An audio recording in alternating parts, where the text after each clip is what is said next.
for the computer. And for those of you that are new, welcome to my weekly 10 a.m. Central Make Money Now coaching call. And this is open to anyone in the real estate industry. As those of you who know me know that I say this a lot. Coach, train, and lead is what I believe I am called to do, and so that's what I do. So what I'm going to ask is if you are, I think I've got the ability here in my controls to mute all. So I'm going to go ahead and try to do that. Manage participant, mute all. There we go. And you've got the ability to unmute yourselves, but I've muted everyone. And I want to say this up front. I have been coached by numerous people, and I have had mentors. I have forgotten with many of them what is my own original material and what is their material. So if you hear something or see something that you have heard or seen somewhere else, it's probably because I learned it from them or they learned it from me. And just to give a shout out to 4 people that are very important in my process of doing a quarterly review and business planning. Number 1 is Neil Cresswell. Number 2, John Cheplack. Number 3, Tom Ferry. And number 4, Bill Pipes. And I can't forget Don Jacks as well, who was my own personal coach when I was a Tom Ferry coach. So this is the quarterly review. I want to give a little bit of my background. I do this at being very call, not to brag, even though I do like bragging, but just so that you understand the context of where I'm coming from. So my experience is I was the #1 new agent in Florida in 2005 and 2006. I have sold over 120 million in 1 year. I've listed 120 properties in 1 year. I'm a national trainer and coach. I've owned 3 different brokerages, Sotheby's, SouthState, and Remax, and I've worked with every major brand. I'm the former chief operating officer of the Real Recruiter and Cheplack Solutions, and I am a former Tom Ferry coach. So what is the purpose of a quarterly review? What is the purpose of doing this? And the first is to acknowledge the success that you have had. The second is to review the numbers in relationship to where you should be. So I'll throw this out to you. If you did $1 million in net commissions in Q1, that is meaningless if we don't know what the intent was in Q1. If you intended to make $2 million in Q1 and you made $1 million, then that's 50%. If you intended to make 500,000 and you made $1 million, well, then that's 200%, and that's a huge difference. So it has to do with the relationship of these numbers to where you projected that you would be or where you planned to be. Third is to be able to make adjustments and create a plan to either stay on track or get on track. Number 4 is to assess each lead source, and we'll dive into this further in a few minutes. Next is the purpose of this is to avoid that feeling of overwhelm so that we can kind of teleport ourselves out of our business and into a position where we're looking at our business so that we can have some objectivity and make the changes that need to be made. So what is our process of doing this is the first thing that we're going to do is we're going to talk about the difference between qualitative and quantitative. And so I'm going to ask you guys a question. How do you feel about Q1? And that's qualitative, right? I feel good. I had a great Q1. I accomplished things that I didn't think I was going to accomplish. Quantitative is not how you feel about it, but it's devoid of emotion and the actual evaluation of the numbers. So I want you, as you're doing this, and this is your appraisal that then we can talk about later, or you can talk about with your coach later, is I want you to talk about major wins in Q1. And there are some of you that are on this call. I know what some of your major wins are. Craig Edlin's on the call. I mean, he got his real estate license in Q1. took his first listing in Q1, sold his first listing in Q1. I mean, these are major accomplishments for someone in their real estate career. So what were your major wins in Q1? Next, and I use this in a lot of different ways, I want you to rank Q1 on a scale of 1 to 10. And I just want you to come up with a number. And then the question I want you to ask yourself, because this is some self-reflection that we're doing, is if your answer was a 7, then what was missing in order for it to be a 10? If your answer is it was a 5, so what would have made it a 10? So I'm going to talk about a couple of different concepts that were very difficult for me to understand in the beginning when I got into Tom Ferry coaching. The first is leading indicators, and the second is lagging indicators. So a leading indicator is the numbers that we can see right now that have to do with right now. So our Q1 leading indicators were things like, I'm going to pull up my notes over here, so I've got them. So things like, did I do my hour of power, my 5551 on a daily basis? How many conversations did I have? How many real estate related conversations did I have? How many appointments, both buyer and seller appointments, did I have and did I make in Q1? How many listings did I take in Q1? Those are our leading indicators. Our lagging indicators are how many listings did I sell?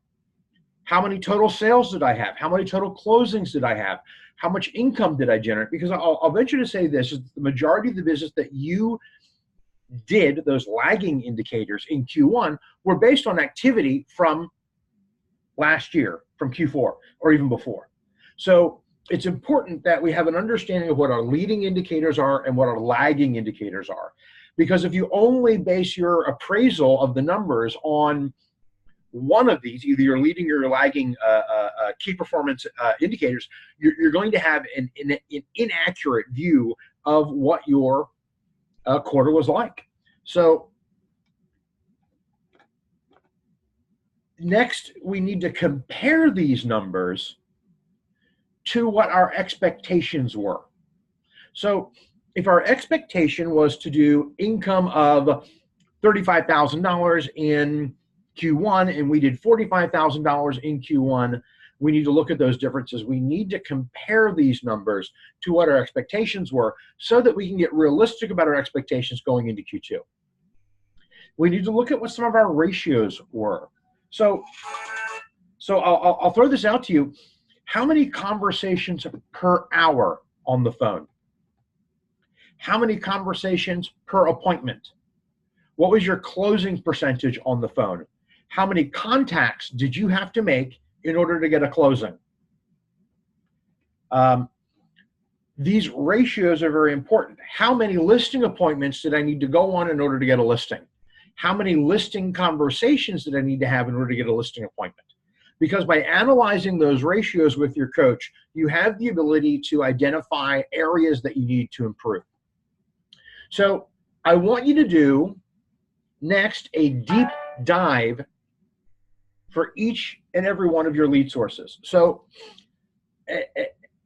if you don't have your lead sources identified, then this is definitely something that you need to do.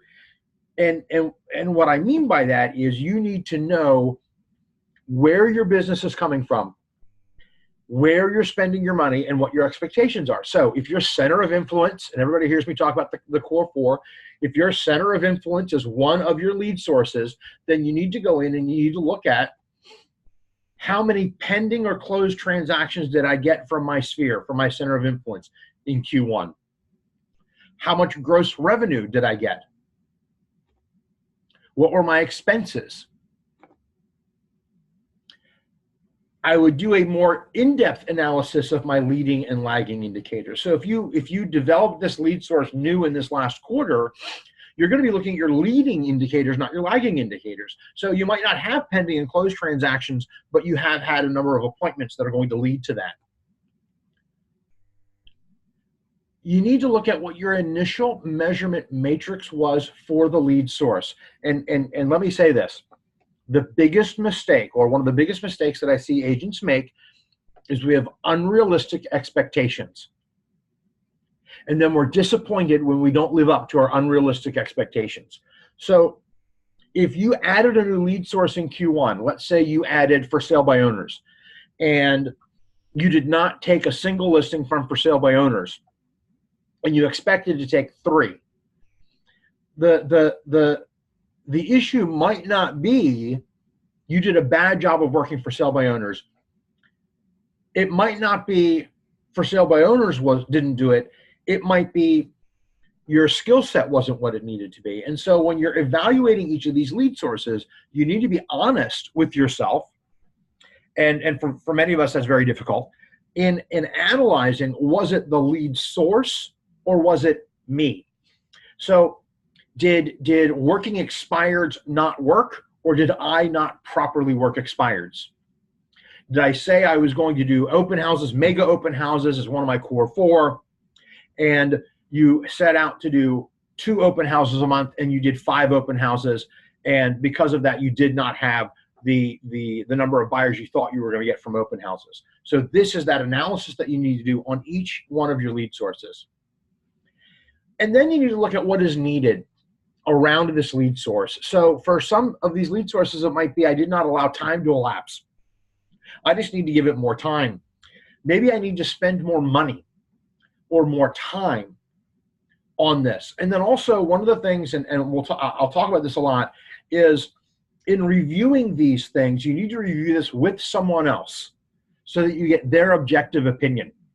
And I'll talk about that in a few minutes. So the next step in this is analyzing our P&L.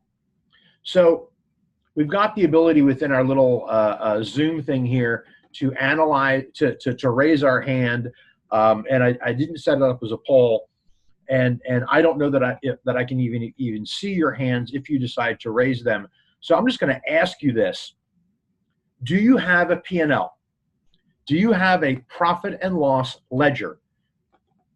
And if your answer is no, you need one. If your answer is yes, then I want to say this, that you are inadequate. You are too subjective to do analysis of your P&L on your own. The next thing I'm going to say is you either analyze your P&L too much or not at all. And so there are a few of you that are on this call that I know you have gone 17 spreadsheets deep into analyzing your P&L and you haven't made any money yet, right? So most of us either do this too much or we don't do it at all. It's, honey, did we make any money last month? Is how we analyze our P&L, or we're digging into every single little detail. So I want to ask you these 2 questions as the greater overarching questions. If you don't have a P&L, how much more money do you have invested or in savings today compared to January 1? If that is not a positive number, you sucked at quarter 1. Sorry, that's just the way it is. If you have more money in savings or more money invested today than you had on Jan 1, then you probably are doing better than you were Jan 1. Next is, how has your passive income grown? Almost every single person on this call is familiar with Robert Kiyosaki and the cash flow quadrant. And most of you on this call know it and understand a lot better than I have. But have you done things in Q1 that are going to dramatically increase your bottom line and your passive income? And this is something that I want you to look at and analyze when you're doing your P&L analysis. Next, and this is my biggest question for everyone, is, are you spending enough? So in addition to coaching agents, I also coach broker owners, team leaders. And especially for broker owners of brokerages, the first question I ask them is, are you encouraging your agents to spend more money? Because ultimately, that is how an agent grows their business. So if you have an agent that is spending more money, they are likely getting a better result. So I want you to think about, for you, are you spending enough? You know, if you are not investing a significant portion of your income into the growth of your business, you cannot expect your business to grow. Next is, do you know your margins?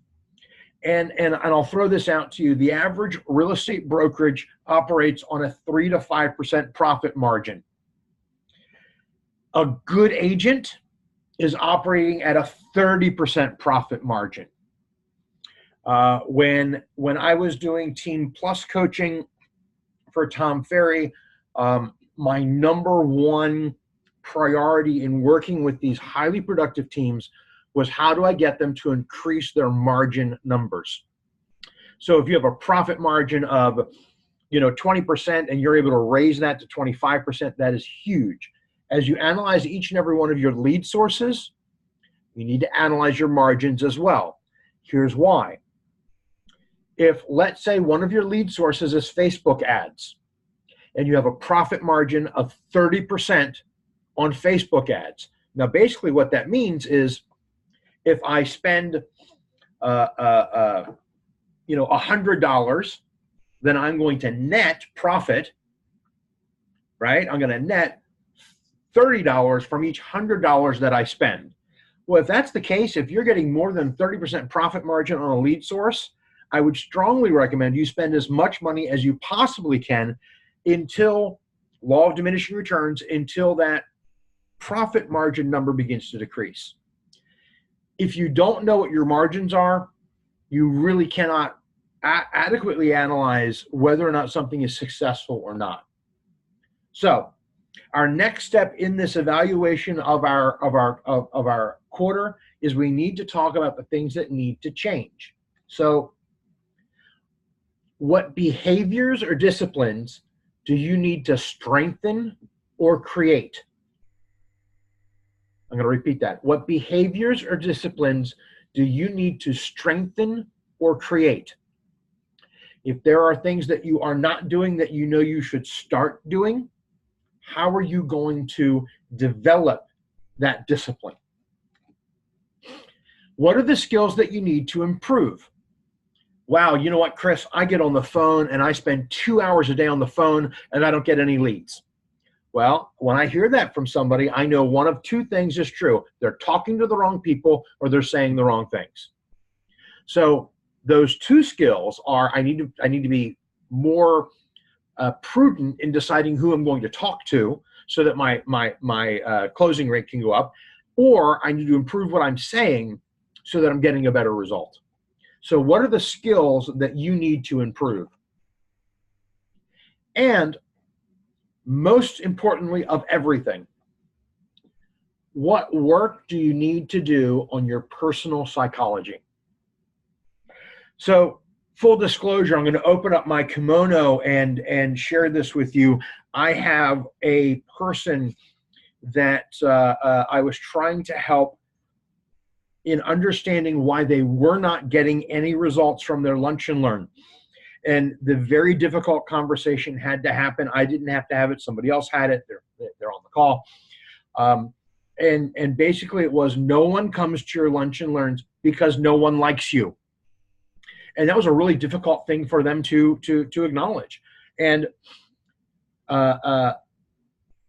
there are things about us that attract people, and there are things about us that deter people.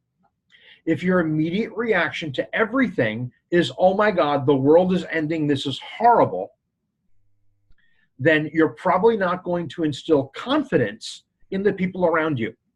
If when someone asks you, how's the market, and you say, oh my goodness, it sucks, I don't know if I'm going to be in real estate in a year, don't be surprised when they don't ask you to list their house.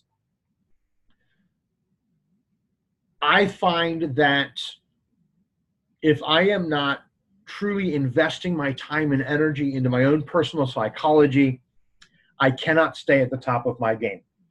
If you need help with this, talk to your coach. So, what's next? You need to review the answers to these questions, and I'm going to upload, as I always do, I'm going to upload these slides into the Make Money Now coaching call group on Facebook. If you're not a member of it, ask the person that invited you to this call, and we'll make sure you become a part of it. And you have access to these slides so you can ask yourself these questions. Review the findings with someone that you consider a coach. Create accountability around the things that you have said you want to change. Most of us do not have the ability to create accountability for ourselves. We need someone else in order to do this. And I believe this. I believe that a solitary self-appraisal is always insufficient. Always. When I look at my life, when I look at any aspect of my life, be it personal or business, and I'm the only person who is looking at it, it is an insufficient appraisal. I need the input of people who are objective about my life, objective about my business, in order to make decisions about my business. So, I'm going to throw this out to you. There's only one person in your life who is incompetent at being your coach, and that is you. I have a friend who is a big-time producer who jokes around and says that Siri would do a better job of coaching him than he could do of himself. We need that objective input. We also, I'll tell you this, if you know more about your business or about business than your coach, you're probably not being coached by the right person. And you want to go and be coached by someone who has something to bring to you that you don't already have. Now, that being said, I understand if you do not have someone to coach you or you do not have that help. So if you're on the call, you're watching the recording, and you don't have a coach, text me, reach out. I will help you find someone. I don't sell coaching services, so that's not the purpose of this. But I will help you get into an accountable relationship with someone that is a benefit to you and ultimately to them. I believe that my game is at the highest level, not because of what I know, but because of the coaching that I do and the way that I allow myself to be coached. So there's a lot of homework behind this call. There's a lot of things that you need to do in order to really dig into your numbers and understand the changes that need to be made. What I would strongly suggest you do is write down the questions that are in this slide deck and write down your answers and really dig into an understanding of where you're deficient and where you're not. Review them with someone else. Review them with someone that you respect. Review them with someone who is doing better than you are. And ask them for their input, for their feedback on how you have evaluated your own business. As always, this call is designed to only be 30 minutes or less. Definitely feel free to give me any feedback. I will upload the slides and the recording of this call into the Make Money Now coaching call. For those of you who are also going to be attending the talent attraction coaching call that I do next, I'm going to be ending this call, taking a 5-minute break, and then starting up that one so that we can talk prior to going into the slides that I have for that coaching call. So I'm going to go ahead and stop the recording. Have a great day. If this is the end of our interaction, for those of you that are going to be coming back for the 10:45 call, I'll be back in about 5 minutes, and we can chit chat about this and leading into that call. So